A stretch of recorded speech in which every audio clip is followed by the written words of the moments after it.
Hey everybody, it's Carmen here. I just wanted to get on to go through some best practices using our stoneware crystal glazes.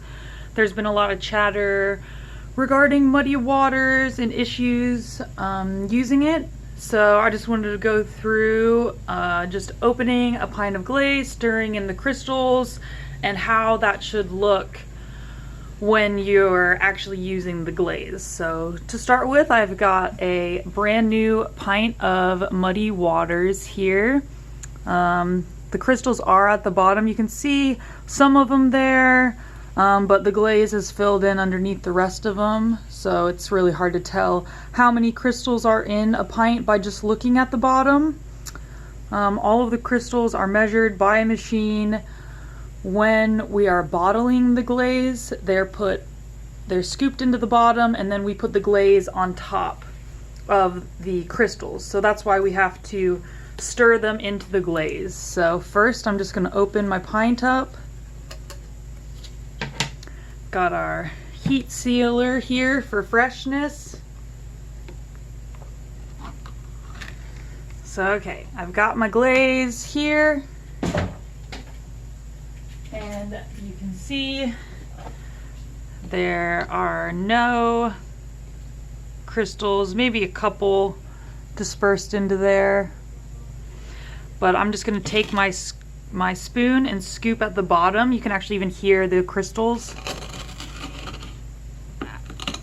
as I scrape them up. So I'm just going to use my spoon here, and you can see we're getting some crystal dispersion into the glaze now. There's little flecks. So I really like to go around this bottom kind of corner, make sure they're not clumped in there, and then scraping across here. Okay, so I feel comfortable with how I've broken up these crystals from the bottom. So I'm going to go ahead and actually put my lid back on nice and tight and shake it up.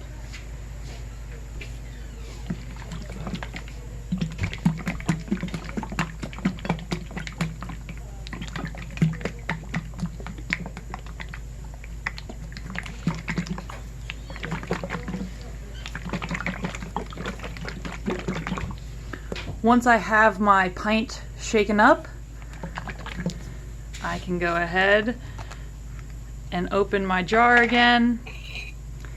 And here you can see, hopefully, I can see the crystals in here. But just to help with dispersion, it might be useful to scoop it out on a plate. That way I can really see those crystals. So I'm taking my spoon all the way from the bottom. You can even still hear the crystals grinding. Get that onto a plate. And this just helps me pick up the crystals with my brush. So when you're using our brushing glazes, we recommend to use a fully loaded fan brush.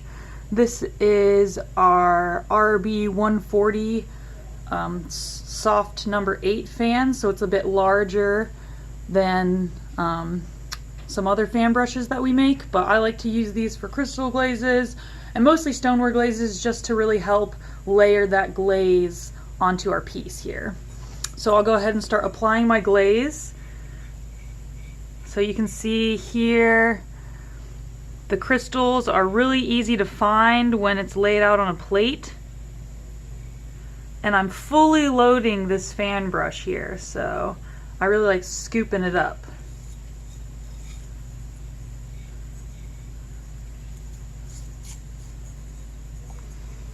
And you see, as soon as my brush starts to pull on the piece, I load it up with more glaze.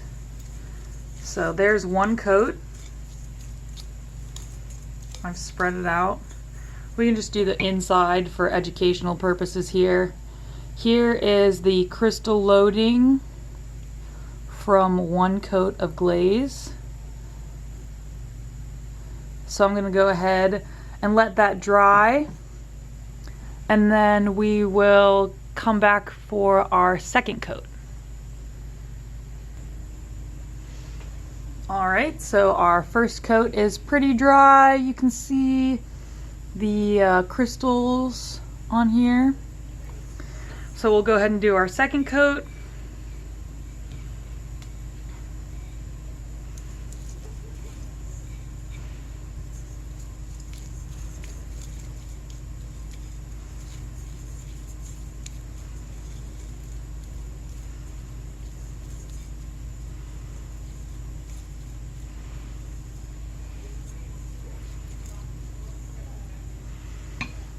And we'll set that aside to dry.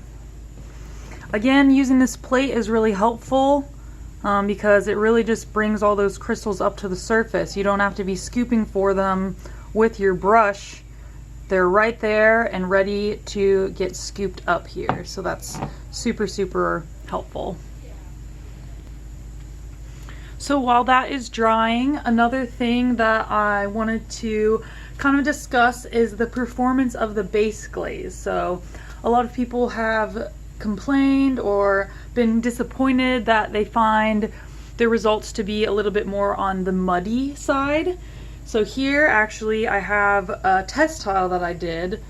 So here I've got the test tile here, and it's 1 through 5 coats. So as you can see, 5 coats is a lot more waters and a lot less muddy.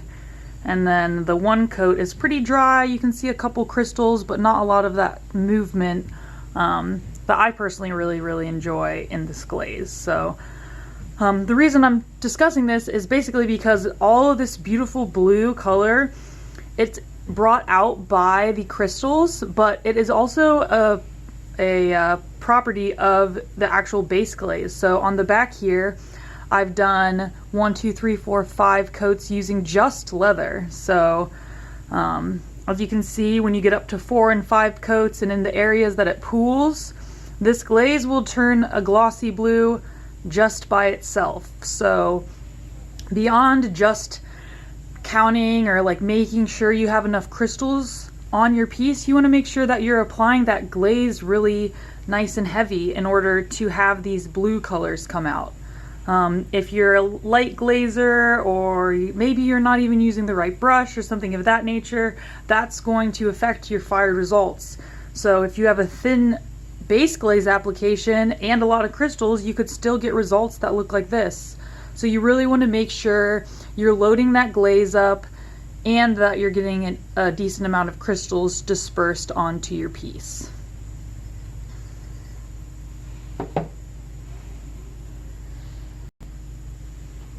That's why I really like using this big fat fan brush on here. That really helps load your glaze up. So here is my second coat, getting pretty dry. Got a lot of crystals on there. I'm gonna go ahead and do my third coat, and I'll go ahead and post what this looks like once it's fired in the comments section, just so that you guys can see. A lot of complaints that we've had are that there aren't crystals in the glaze. So I just thought I would get on here and show you guys how to make sure you're accessing those crystals that are in the glaze. And if you still don't think that you can find any crystals, or you're having trouble getting the results you want, of course, please contact us. Let our technical team know. We want to help you. We want to make sure that you get the best use out of our glazes. We hate to hear that you aren't happy with something that you're getting, or it's not what you expected. So if you do want to talk to our technical team to help troubleshoot some more, you can give us an email or a call. I'll add the contact info in this post. But when you are reporting problems to technical, you want to look at your jar here, and we are going to need this lot number.